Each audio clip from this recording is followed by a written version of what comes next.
Salut! Aujourd'hui on se retrouve pour une vidéo matinale pour moi. Quand je tourne cette vidéo il est assez tôt, on est dans le brouillard, j'adore ce décor, je trouve ça magnifique. Mais on va pas du tout parler de ça, on va parler des courges, de leurs hybridations et des monstres que l'on peut obtenir si on ne fait pas attention aux hybridations. Dans cette vidéo, je vais vous donner les informations minimum à connaître pour pouvoir produire ces semences de courges. On va évidemment parler des courges toxiques et celles qui ne sont pas toxiques, des potentielles hybridations, des potentiels dangers. Voilà, l'idée de cette vidéo, c'est de rendre un maximum de personnes autonomes dans la production de semences potagères, car les semences, quand on les fait soi-même, c'est abondant, c'est généreux et c'est gratuit. J'ai déjà fait une vidéo sur les hybridations dans la famille des cucurbitacées. Pour répondre un petit peu à ce qu'on entend souvent, genre le melon qui s'hybride avec la pastèque, qui peut s'hybrider avec le concombre, qui peut s'hybrider avec la courgette ou le potimarron. Tout ce que je viens de citer là, ce sont des espèces différentes qui ne peuvent pas s'hybrider les unes avec les autres. Et c'est comme ça quoi, j'y peux rien. Ce sont des espèces, d'ailleurs c'est la définition d'espèce, même s'il y a toujours des contre-exemples on va dire. Grosso modo, l'espèce, c'est un ensemble d'êtres vivants ayant en commun des caractères distinctifs et pouvant se reproduire ensemble.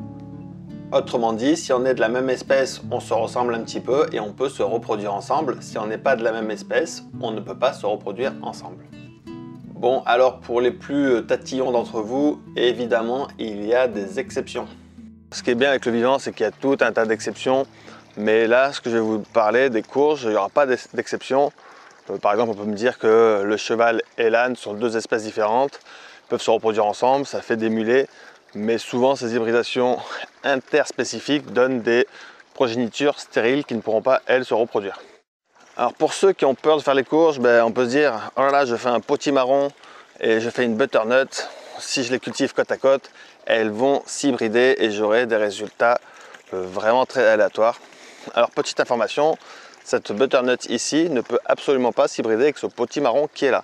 Il n'y a aucune chance, on peut essayer de faire ce qu'on veut, il n'y aura aucune hybridation possible entre ces deux espèces différentes de courges.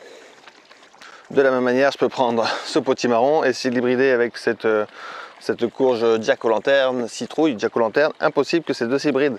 Avec la butternut non plus, tout ça c'est impossible, ce sont des espèces différentes qui n'ont aucune chance de s'hybrider. Ces deux courges là, même si elles se ressemblent un petit peu, cette jack-o'-lanterne ne peut absolument pas s'hybrider avec cette courge Goliath. Impossible qu'il y ait hybridation entre les deux. Voilà.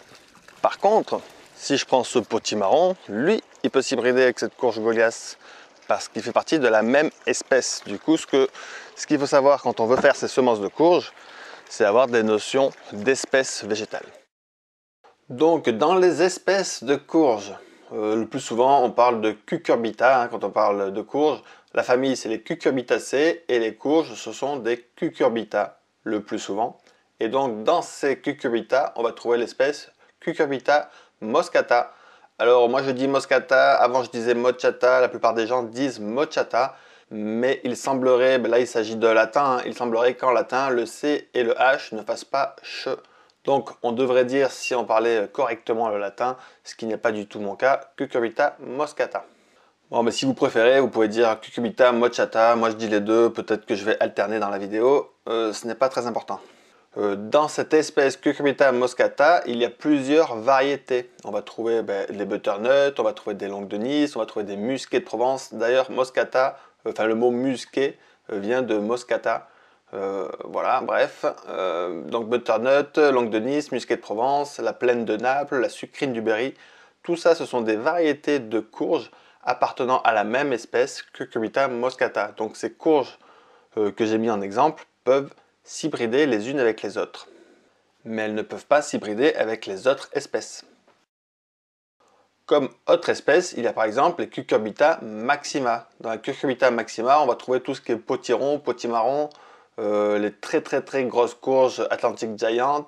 Moi, la grosse courge que je fais, c'est la Goliath. On va trouver par exemple la Pink Banana et d'autres variétés de courges. Et donc, ces courges-là peuvent s'hybrider entre elles. Les potirons peuvent s'hybrider avec les potimarrons, etc. Mais ils ne s'hybrideront qu'au sein de cette espèce. Ils ne pourront pas s'hybrider avec les autres espèces. En autre espèce très connue, on va trouver la Cucurbita pepo. Là-dedans, il y a tout ce qui est courgettes et pâtissons, hein. Les courgettes, ce sont des courges pepo immatures.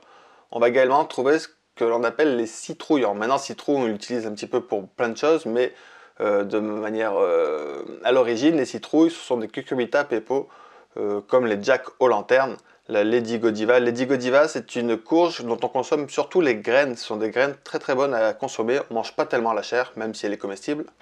Et toujours dans les cucurbita pepo, bon, il y a plein de petites courges intéressantes, notamment les pommes d'or qui sont vraiment très bonnes. Vite fait, un petit regard sur la Jack aux lanternes, les citrouilles. À la base, c'est des histoires irlandaises, écossaises, plutôt irlandaises a priori, où Jack était un ivrogne, menteur, tricheur, voleur, enfin vraiment quelqu'un avec pas mal de petits défauts, de gros défauts, peu importe. Et ce Jack, en fait, a rencontré un jour le diable. Il a réussi à gruger le diable plusieurs fois et il a même fait promettre au diable de ne jamais prendre son âme. Du coup, quand ce Jack, voleur, tricheur, menteur, alcoolique, etc., est décédé d'avoir un peu trop bu, et qu'il est allé se rendre devant les portes du paradis, Dieu lui a dit « Mais avec tous les péchés que tu as commis, je ne peux pas te prendre dans le paradis. » Du coup, ce pauvre Jack est allé voir aux portes de l'enfer. Le diable lui a dit « Mais tu m'as fait promettre de ne jamais prendre ton âme, donc je ne t'accepte pas non plus en enfer. » C'est pourquoi Jack erre entre le monde des vivants et le monde des morts. Il a quand même récupéré un petit bout de charbon pour éclairer sa lanterne qui à la base était faite avec un navet. Mais bref, cette histoire, quand il y a eu une immigration aux États-Unis, s'est transformé, on a changé le navet, on l'a transformé par une grosse citrouille. C'est de cette histoire de Jack aux lanternes qu'il y a maintenant Halloween avec des courges éclairées. C'est un alcoolique voleur-menteur qui erre entre le monde des vivants et le monde des morts avec sa lanterne allumée. Bon, je vous ai fait une version vraiment mal racontée et hyper simplifiée et raccourcie parce que c'est pas du tout le sujet de la vidéo, mais je trouve ça intéressant de savoir qu'il y a une légende de Jack aux lanternes. Donc dans les cucurbita pepo, les courgettes, les pâtissons, les Jack aux lanternes, les Lady Godiva, les pommes d'or peuvent s'hybrider les unes avec les autres, mais elles ne peuvent pas s'hybrider avec des cucurbita d'une autre espèce. Alors les plus observateurs d'entre vous auront remarqué que j'ai également écrit fausse coloquinte. Certaines cucurbita pepo ont été sélectionnées pour être ornementales et donc elles ne sont plus trop comestibles, elles sont surtout esthétiques. Elles sont souvent pas bonnes à manger, elles sont trop amères, on a des difficultés à manger et si on réussissait à manger, peut-être qu'on aurait effectivement mal au ventre. Mais ce sont bien de fausses coloquintes, ce ne sont pas des vraies coloquintes qui, elles, sont toxiques. Les vraies coloquintes ne sont même pas des cucurbita, donc elles peuvent être toxiques, mais effectivement, vu que ce ne sont même pas des cucurbita, il n'y a aucune chance que les coloquintes vraies s'hybrident avec vos potirons, vos courgettes, avec vos autres courges. Les coloquintes ne s'hybrident qu'avec des coloquintes. Donc si vous cultivez par hasard des fausses coloquintes, peut-être que ce sera plus compliqué de garder vos graines de courgettes parce qu'il y aura un petit risque d'hybridation et d'avoir des courgettes pas bonnes à manger. Mais il n'y aura absolument aucun risque pour vos potirons, pour vos potimarrons, pour vos butternuts et pour les autres courges qui sont d'autres espèces. Bon ben voilà, on a quasiment fini avec les histoires de courges. On va arriver sur une autre espèce, les cucurbita ficifolias, ce sont les courges de Siam. Courge de Siam, elle est toute seule dans son espèce, elle s'hybride que toute seule, pas de problème.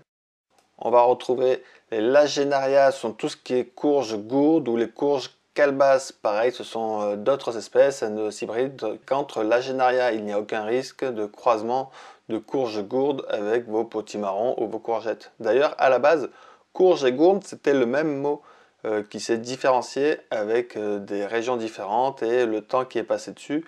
Mais à la base, ce mot courge, gourde, c'était un seul mot. Il y a également, si je veux être un peu exhaustif, il y a également les loufas qui sont des courges éponges, mais les loufas sont des loufas, elles ne sont pas des cucurbita, donc pas de risque d'hybridation avec vos autres courges que vous consommez.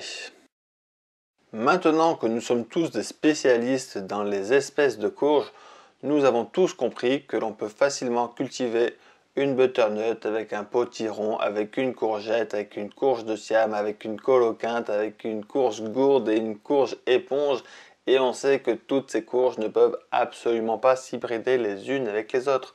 On a tous bien compris que si l'on cultive une longue de Nice avec un potimarron, avec un pâtisson, avec une autre courge de Siam, avec une courge calebasse et une autre courge éponge et une coloquinte vraie, on sait que toutes ces courges ne peuvent pas s'hybrider entre elles et donc on pourra garder nos semences. J'ai même envie de simplifier un petit peu parce que si vous vous intéressez au potager et à la production de nourriture, on peut partir du principe que ça ne sert à rien de cultiver des coloquintes, des lagenaria et des loufas. Même si les courges loufas peuvent être comestibles quand elles sont consommées jeunes. On enlève tout ça et on se retrouve avec les courges les plus classiques. Bon, la courge de Siam, on va pouvoir l'enlever aussi, elle est comestible, elle est très bonne, mais elle s'hybride avec rien du tout. Donc que vous en fassiez ou non, peu importe, la courge de Siam ne s'hybride pas avec les autres. Je vais donc décider de l'enlever de ce plan pour simplifier. Et maintenant, on se retrouve avec les courges les plus cultivées, parmi les meilleurs comestibles qui soient, les Cucurbita moscata, Cucurbita maxima et Cucurbita pepo. Donc si vous en prenez une dans chaque espèce, vous pouvez les cultiver côte à côte, elles ne pourront jamais s'hybrider. Alors je ne vais pas faire toutes les combinaisons possibles, il y en a vraiment beaucoup, d'autant plus que je n'ai mis que quelques exemples et il y a vraiment beaucoup plus de variétés dans chacune des espèces. Mais en quelques secondes, on voit qu'on peut cultiver une sucrine du berry avec une Digodiva et une Atlantic Giant et que ces courges-là ne s'hybrideront jamais les unes avec les autres, puisqu'elles ne sont pas de la même espèce.